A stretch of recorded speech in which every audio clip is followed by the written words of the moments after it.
আসসালামু আলাইকুম দর্শক, কেমন আছেন? আজকে আলাপ করব আবু হায়াত মাহমুদকে নিয়ে। শাকিব খানের আগামী রোজার ঈদের cinema once upon A time in Dhaka, যেটি পরবর্তীতে নাম পরিবর্তন করা হবে। এখনো নতুন নামটা আসে নাই। আবু হায়াত মাহমুদ কে? কোত্থেকে এলেন? কি করেন? কেন তিনি সিনেমায় ঢুকলেন? কেন শাকিব খান তার সিনেমায় অভিনয় করতে রাজি হলেন? আবু হায়াত মাহমুদের কি এমন কোনো উল্লেখযোগ্য নাটক আছে বা এমন কোনো কাজ আছে যেই কাজ দিয়ে মানুষ তাকে চেনে? ছোট্ট করে আজকে তার সম্পর্কে আলোচনা করব।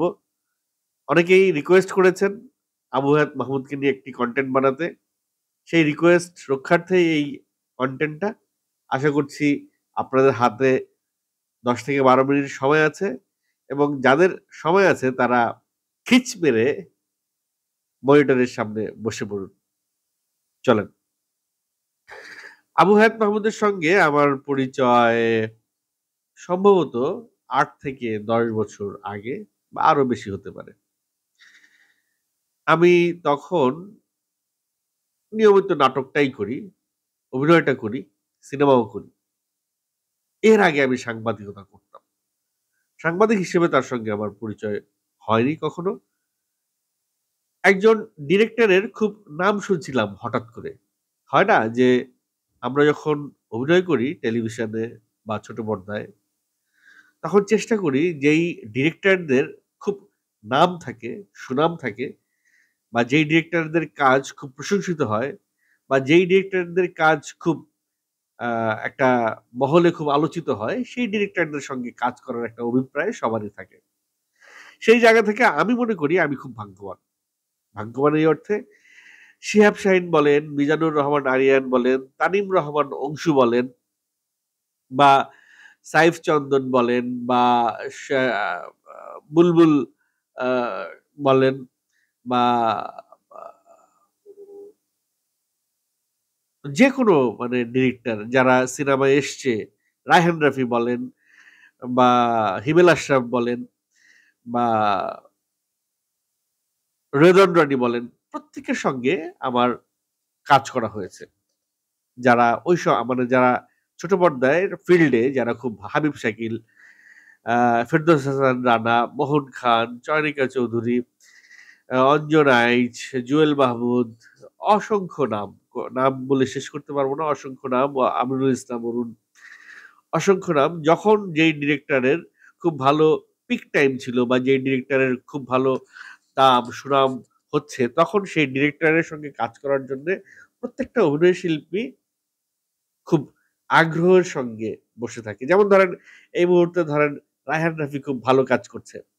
আর প্রত্যেকটা শিল্পীর ভেতরে কিন্তু একটা বিষয় কাজ করে যে কবে রায়হান রাফির একটা শুটিং এর কল সে পাবে। প্রত্যেকটা শিল্পী। তো এই জায়গা থেকে আমি সবসময়ই চেষ্টা করতাম যারা খুব ভালো কাজ করে, যাদের কাজ খুব প্রশংসিত হচ্ছে তাদের পেছনে ঘুরতে বা তাদের পেছনে আ যোগাযোগ করতে তাদের সঙ্গে বা তাদের সঙ্গে তাদের নাটকে কাজ করবার জন্য চেষ্টা করতাম। তো এই চেষ্টাটা আমাকে খুব ভালো আ এগিয়ে নিয়ে যাইতো। কিছু ভালো, ভালো কাজ আমি করে ফেলেছিলাম। যেমন শিহাব শাহীনের তো প্রত্যেকটা নাটকে আমাকে দেখা যেত কম বেশি। সেখানে সাইদুর ইমন, শিহাব শাহীনের চিফ এডি, সে আমার বন্ধু মানুষ। তার সঙ্গে যোগাযোগ করে আমি শিহাব শাহীনের সঙ্গে যোগাযোগ করেছি। তাকে সরাসরি বলেছি, "ভাই আপনার নাটকে আমি কাজ করতে চাই।" সেই ভালোবাসি তাই ভালোবেসে যাই। ওই নাটক থেকে শুরু হয়েছে শিহাব শাহীনের সঙ্গে এবং প্রচুর কাজ করেছি তার সঙ্গে। এবং এই শিহাব শাহীন, ফেরদৌস হাসান রানা ওনাদের কা আ আ তারপরে আরো অনেকে মানসুর আ ইয়ে বা অনেক নাম আমার এই মুহূর্তে হুট করে মনে আসতেছে না।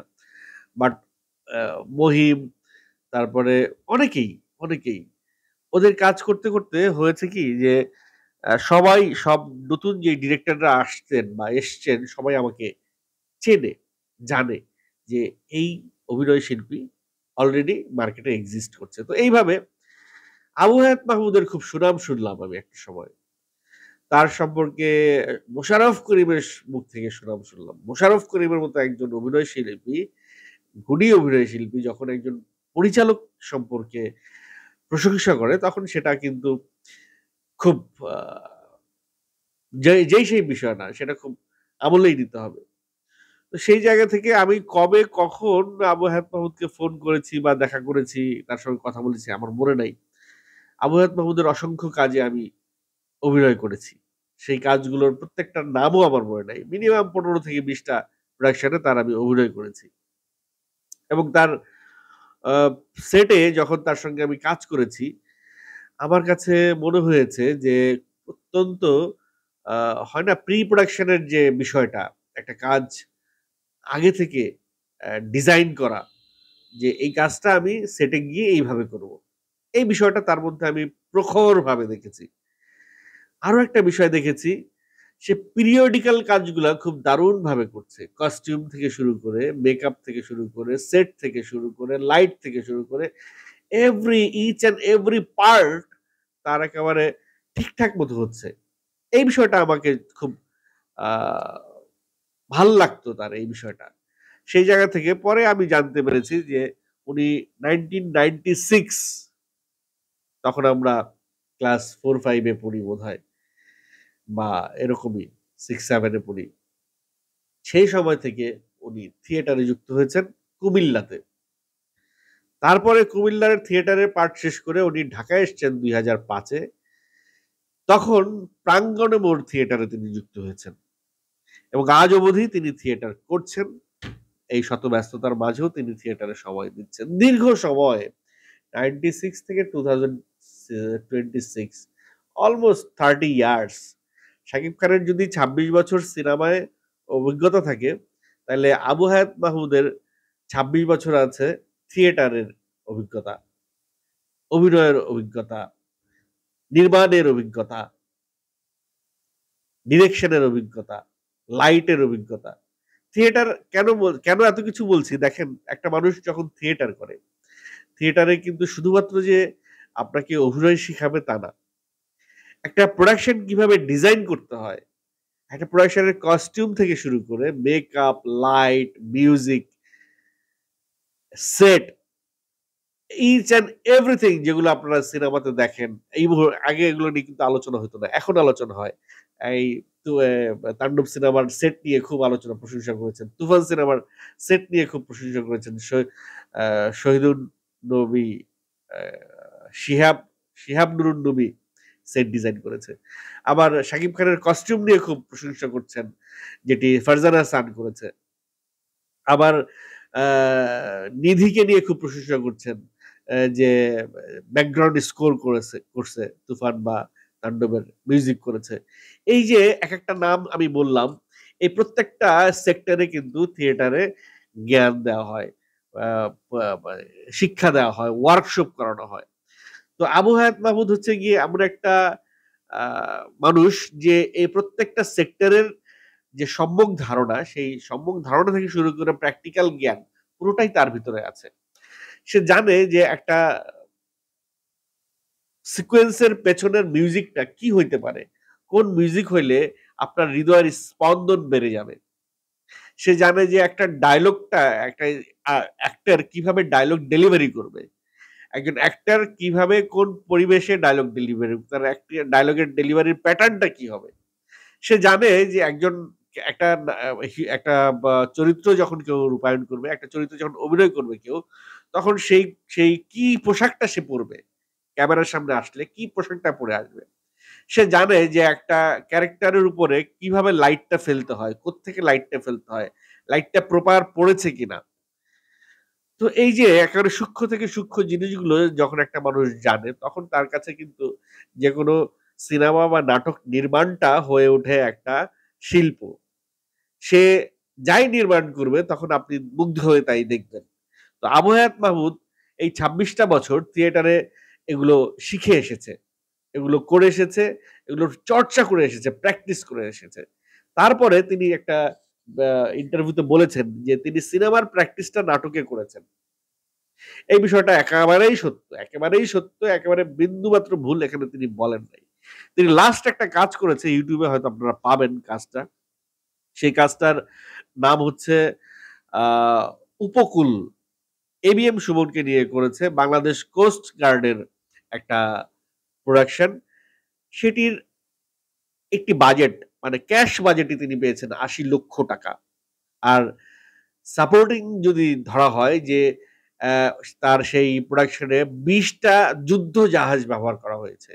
সেই যুদ্ধ জাহাজগুলোর তেলের খরচ যদি ধরা হয়, সেই যুদ্ধ জাহাজের ভাড়াও যদি ধরা হয়, সেই টেকনিক্যাল সাপোর্ট যদি ধরা হয়, এই আনুষঙ্গিক খরচ যদি একটা সিনেমা বানাইতে ধরা হয়, তাহলে তার সেই কাজটার বাজেট ৫ থেকে ৭ কোটি টাকার উপরে।